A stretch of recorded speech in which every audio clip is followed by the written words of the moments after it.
Ang mga starseeds or star people ay mga taong pinaniniwalaang alien sa ating mundo dahil sila ay nagmumula sa ibang kalawakan. Sila ay mga spiritual beings na nagkaroon ng human hybrid body at para magkaroon ng human experiences kagaya natin. Sila ay nabubuhay dito sa ating mundo dahil mayroon silang misyon na kailangan nilang tuparin. Ito ay ang tulungan ang mga tao or earth souls na mailigtas sila sa kahirapan, sakit, dusa at korupsyon. Ang pinakaunang variant ng mga starseeds na naninirahan sa ating mundo ay mga tinatawag na indigo children. Sila ay tinatawag na indigo children dahil sila ang naunang henerasyon ng mga starseeds na kung saan nahihirapan silang makisama sa ibang tao. Nakakatulong silang angatin ang energetic vibration ng sangkatauhan, ngunit nahihirapan silang makisalamuha hanggang nagiging karmic ang karamihan sa mga starseeds na ito. Sumunod na mga starseeds ay ang crystal children sa henerasyon na New Age ayon sa belief at fringe theory. Sila ay mga starseeds na kung saan sila ay namumuhay na marunong na silang makitungo sa mga tao.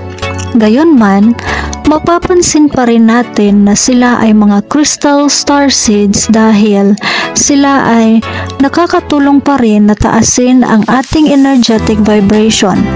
Alam nila na mayroong Panginoon na makapangyarihan sa sanlibutan at matatag ang kanilang pananampalataya. Hindi sila basta-basta sumusuko sa gitna ng mga pagsubok sa buhay. Ang mga ito ay ipinakilala ni Brad Steiger sa kanyang aklat na Gods of Aquarius na naitala noong 1976. Ipinaliwanag niya sa kanyang aklat na mayroong mga taong extraterrestrial souls buhat sa ibang kalawakan at namuhay dito sa mundo sa pamamagitan ng physical birth o maaaring tawagin natin na walk-in to an existing human body. Dahil sa patuloy na pag-usad ng teknolohiya, bumababa ang bilang at halaga ng kabutihang asal, mahirap na sa mga tao ang disiplinahin ang sarili at lalo pa silang nagiging tamad. Wala na silang personal o espiritual na relasyon sa Panginoon. Mahal ng mga tao ang kapwa-tao habang ginagamit nila ang teknolohiya noon. Pero ngayon ay mahal na ng mga tao ang teknolohiya habang ginagamit nila ang kanilang kapwa-tao. Alam ng lahat na kapag sumusobra na sa makabagong teknolohiya ang ating mundo, hindi na matutong maawain ang mga tao sa kalikasan, wala nang pakialam sa mga nangyayari sa paligid at wala nang pakiramdam sa kapwa-tao.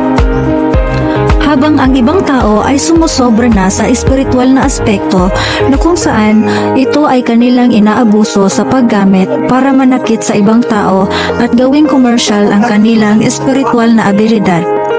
Ginagamit nila ang kanilang espiritual na kakayahan para akitin ang mga tao na magsilbi sa kanila at ibigay ang ikasampu ng kanilang kita o sweldo. Kaya, narito at nabubuhay ang mga Arcturian starseeds sa ating mundo para tulungan ang sangkatauhan dahil sa kanilang pangunahing misyon ay ipagsama ang agham at espiritualidad para gawing balanse at pantay. Ang mga Arcturian starseeds ay tinatawag na Professors of the Electromagnetic Universe dahil sa kanilang bantog na katalinuhan, bilis sa pag-iisip at galing sa pag-imbento ng mga bagay na nakakatulong sa sangkatauhan. Sila ay masyadong analytical at logical sa kanilang pamamaraan sa pag-iisip dahil aktibo ang kanilang left brain hemisphere at masculine energy. Ang kanilang life path, soul urge on expression ay 1, 7 at 4. Napabilang sila sa ikapito hanggang 11 dimensyon dahil sa kanilang napakaaktibo na heart chakra. Ang mga Arcturian starseeds ay nagmumula sa planetang Arcturus. Ang planetang Arcturus ay tinatawag rin bilang Absolute Heaven.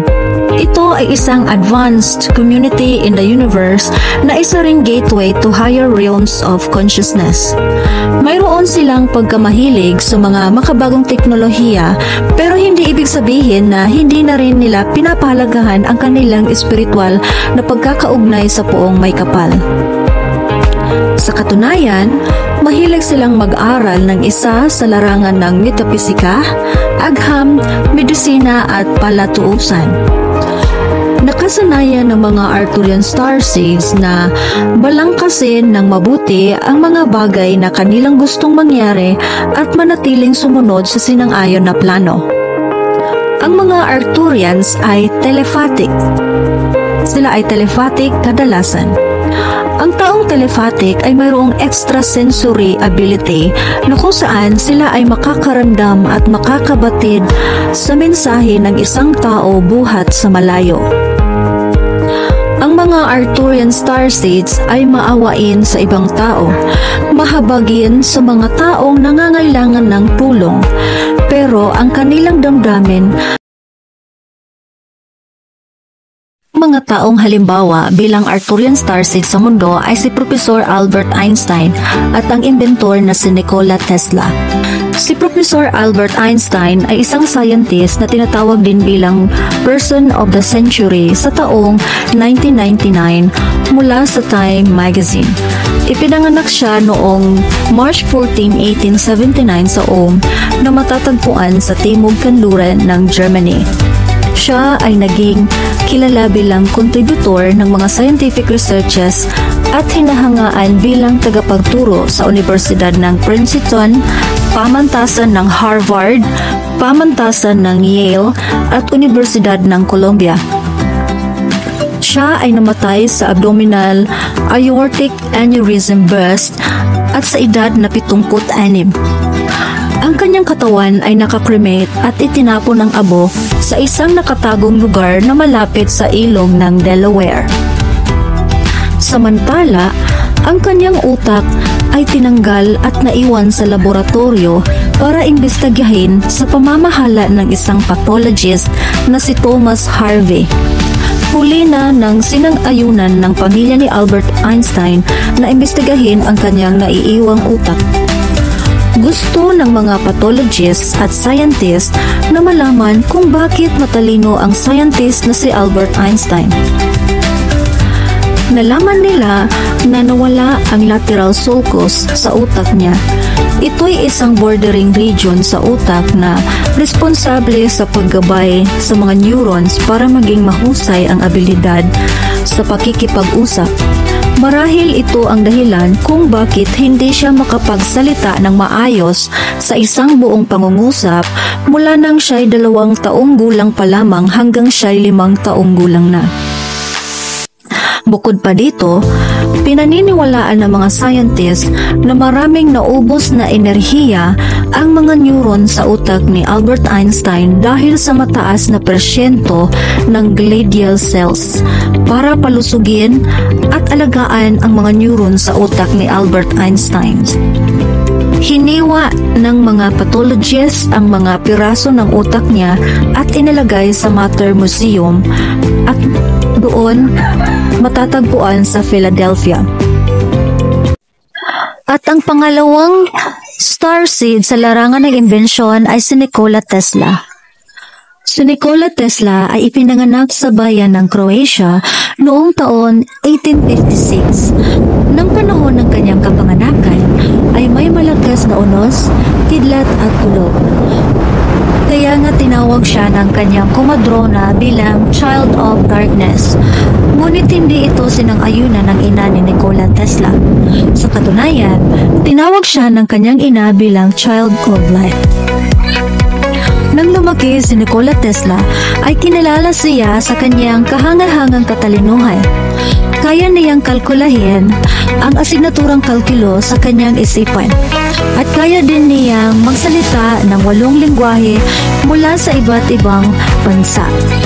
Pinangungunahan niya ang X-ray technology sa pamamagitan ng pag-eeksperimento gamit ang radiation. Inimbento din niya ang pinakaunang remote control. Ginamit niya ang remote control na ito para dominahin ang kanyang maliit na barko na ipinakita sa Madison Square Garden noong taong 1898 sa New York. Maraming mga tao ang nakakita at namangha sa kanyang imbensyon, ngunit pinaniniwalaan ito ng mga tao na gumamit daw siya ng mahika. Isa rin sa pinakasikat na imbensyon ni Nikola Tesla ay ang Tesla Coil. Ito ay isang makina na makapagbibigay ng maraming mataas na boltahe ng elektrisidad. Malaki ang kinita ni Nikola Tesla sa kanyang mga imbensyon. Ito ay umabot sa $600 million ang kanyang net worth o katumbas sa tumataginting na 28.8 trillion pesos. Ngunit sa kasamaang palad, nasunog ang kanyang laboratorio sa New York. Simula noon ay kulang ang kanyang mga kagamitan para matapos ang kanyang inimbento at pumalpak siya sa kanyang mga natapos na proyekto. Nabaon siya sa Ang lokal na halimbawa bilang Arcturian starseed ay si Dr. Roy G. Ponce na isa ng Pangulo sa Davao Oriental State University sa kasalukuyan. Siya ay kilalang propesor sa asignaturang Statistics. Kung tansyahin ang kanyang pangalan base sa Pythagorean number system, siya ay mayroong life path soul urge number na 2. Ibig sabihin ay mayroon na siyang 2 henerasyon dito sa mundo. Kaya maaaring siya ay isang Andromedan starseed mula sa Andromeda Galaxy sa kanyang unang henerasyon dito sa mundo at siya ay isang Arcturian starseed na mula sa Arcturus para sa ikalawang henerasyon dito sa kasalukuyan. Nakapagtapos siya sa mga kursong pang-masters at doctorate bilang eskolar sa Universidad ng Melbourne sa Australia. Siya ay iginawad bilang Outstanding Employee ng DOSCST or Davao Oriental State University sa kasalukuyan. At iginawad ito sa kanya sa taong 2009. Siya ay kinakatawan ng mga piniling tao sa ating bansa para sa UNESCO Summit ng Indonesia, Cambodia at Qatar. Nagkusang loob din siya bilang tagapagsanay ng mga guro sa mga pangtribong nayon sa Odisha na matatagpo.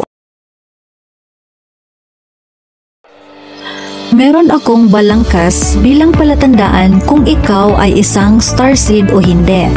Ang aking ibig sabihin na sa balangkas na ito ay merong positibo at merong negatibo. Ang isang positibo ay nangangahulugan na ikaw ay isang starseed at nasa iyo ang lahat ng mga positibo na katangian bilang isang tunay na Arcturian starseed. Sa kabilang dako ay ang tinatawag na negative. Ibig sabihin, hindi mo alam na ikaw pala ay isang starseed.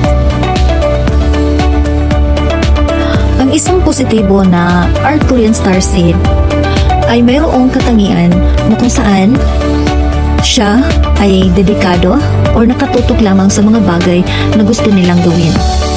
Habang sa kabilang bahagi ay tinatawag na negatibo na Arcturian starseed na nangangahulugan ikaw ay masyadong mahilig sa trabaho na halos wala nang ilalaan na oras para sa pamilya at sa sarili. Ang pangalawang katangian ng isang positibo na Arcturian starseed ay ang pagiging determinado at makatuwiran sa pamamaraan at sa pag-iisip. Habang ang isang negatibo na Arcturian starseed ay mahilig kontrolin ang mga tao at ang mga pangyayari. Pangatlong katangian ng isang positibo na Arcturian starseed ay matapat sa gawain at maaasahan. Habang ang isang negatibo na Arcturian starseed ay matigas ang ulo at mainipin. Ang panglimang katangian ng isang positibo na Arcturian starseed ay mapagkakatiwalaan sa mga tungkulin at matapat. Habang ang isang negatibo na Arcturian starseed ay makitid ang pag-iisip. Ang panglimang katangian ng isang Arcturian starseed ay karapat-dapat sa pagtitiwala. habang ang negatibo na katangian ng isang Arcturian starseed ay mahilig sa pagkikipagtama. Ang pang-anim na katangian bilang isang positibo na Arcturian starseed ay ang pagiging matatag at mapakikinabangan, habang ang negatibo na katangian ng isang Arcturian starseed ay ang tapatang magsalita at walang pakiramdam. Ang pang-pitong katangian ng isang positibo na Arcturian starseed ay ang pagiging masipag sa trabaho, habang ang katangian ng isang negatibo na Arcturian starseed ay tamad at kulang sa disiplina. Ang pangwalo na katangian ng isang positibo na Arcturian starseed ay may disiplina sa sarili, habang ang isang negatibo na Arcturian starseed ay umiiwas sa panganib. At ang pangsyam na katangian ng isang Arcturian starseed ay madetalye, maayos, matiwasay, at organized, kung ika nga sa Ingles. Habang ang negatibo na katangian ng isang Arcturian starseed ay ang pagiging materialistic.